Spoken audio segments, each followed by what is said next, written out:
Hari ini saya akan sedikit berbicara tentang profesi yang dianggap paling aman sejagat raya di negara Indonesia tercinta ini. Ya, apalagi kalau bukan TikToker. Maaf, maksudnya PNS.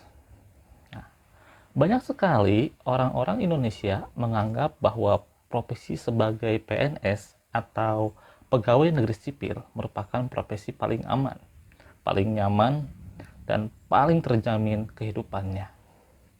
Benarkah seperti itu? Mari kita bahas. Mungkin anak-anak generasi saya yang lahir tahun 90-an, tahun-tahun 80 mungkin ya, sering mendengar perkataan orang tua seperti ini. Kalau udah gede, nak, jangan lupa kamu ngelamar jadi PNS. Soalnya kalau kamu PNS, nanti hidup kamu terjamin. Pasti dapat gaji gede, juga dapat pensiunan. Di masa tua, kamu gak harus mikir lagi harus makan apa. Seperti itu mungkin ya, gambaran, bukan gambaran. Seperti itu kenyataan hidup yang sering kita terima di waktu kecil. Orang tua selalu menganggap bahwa pekerjaan sebagai PNS adalah pekerjaan yang paling aman. Paling enak pokoknya mah ya, paling enak. Dan tentu semua orang tua, nggak semua sih, sebagian besar orang tua menganjurkan anaknya menjadi seorang PNS. Di sini saya akan menyoroti 5 hal yang sering dianggap membuat profesi PNS ini sangat nyaman, sangat ideal. Yang pertama, PNS itu bergaji tetap. Jadi dia setiap bulan pasti punya gaji. Yang kedua, tidak mungkin dipecat oleh pemerintah. Jadi profesi PNS dianggap sebagai profesi yang sangat aman dari pemecatan. Yang ketiga, pasti dapat uang pensiun di masa tua nanti. Terus yang keempat, memiliki banyak tunjangan saat bekerja. Dan yang kelima, ini entah fakta atau entah mitos, katanya gampang dapat jodoh. Oke, kita bahas satu persatu. Bergaji tetap. Apakah yakin dengan bergaji tetap itu membuat PNS menjadi profesi yang paling aman?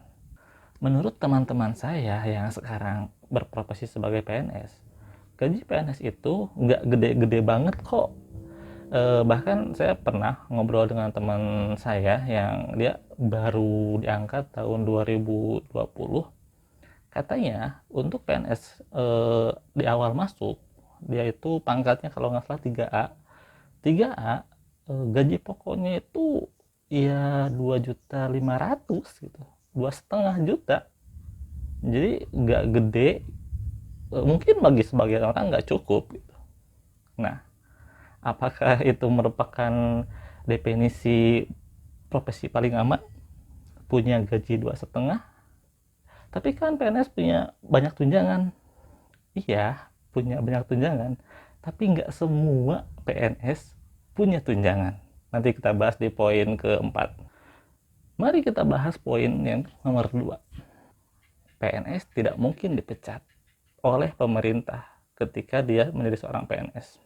Di zaman sekarang mungkin teman-teman sudah banyak mendapatkan berita bagaimana media begitu banyak menyalahkan PNS. PNS karaoke di saat jam kerja, PNS gara-gara liburan telat masuk kantor 5 hari, PNS selingkuh, PNS kawin lagi.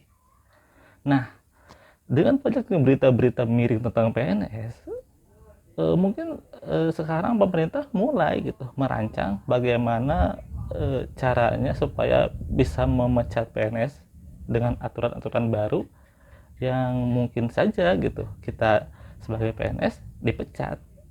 Itu gak menutup kemungkinan loh.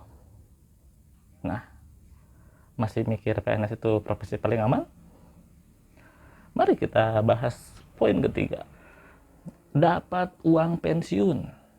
Nah, di sini uang pensiun yang dimaksud adalah uang yang diberikan setiap bulan kepada para PNS yang udah pensiun, ya kira-kira di umur 58 sampai 60 tahun PNS akan pensiun dan dapat uang sejumlah yang telah diatur oleh undang-undang. Nah, sepengetahuan saya dengan hasil diskusi saya dengan teman-teman yang udah PNS atau orang tua yang sudah PNS, saya mendapatkan fakta bahwa uang pensiun yang didapatkan adalah 80% dari gaji pokok terakhir yang diterima oleh PNS. Ambil contoh, jika PNS itu pensiun dengan gaji pokok 5 juta, maka ada 80% dari 5 juta. Berarti ya 4 juta gitu. Iya, kayak gede 4 juta, tapi bayangkan 4 juta yang kamu peroleh itu akan kamu gunakan sebagai seorang pensiunan. Ya mungkin kamu punya anak mungkin 2 atau 3, cucu mungkin ada 4 atau 5. Cukup nggak untuk menghidupi kamu, seorang kakek-kakek yang udah nggak bekerja, punya anak banyak, cucu banyak, hanya diberikan pensiunan 4 juta?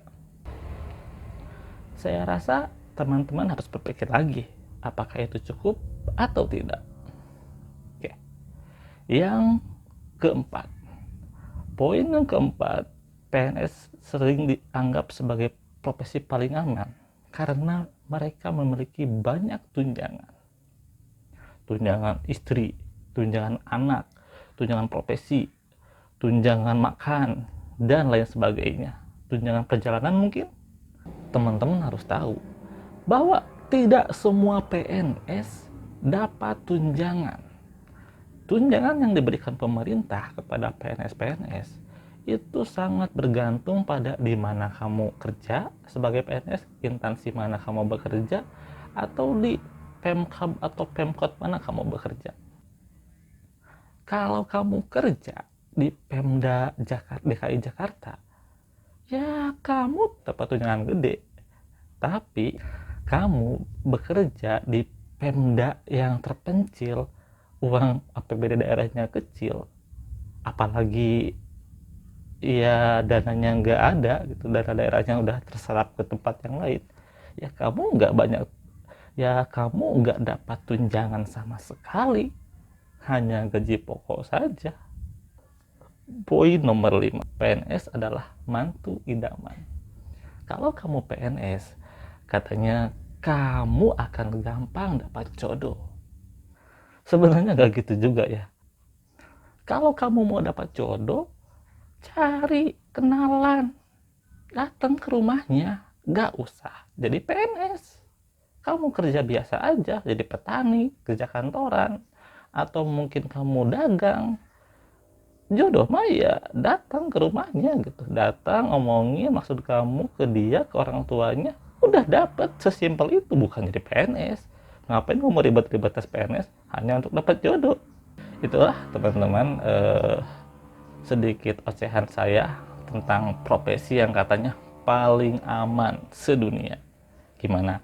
Setelah teman-teman mendengarkan ocehan saya, apakah teman-teman masih berminat jadi PNS atau makin berminat jadi PNS?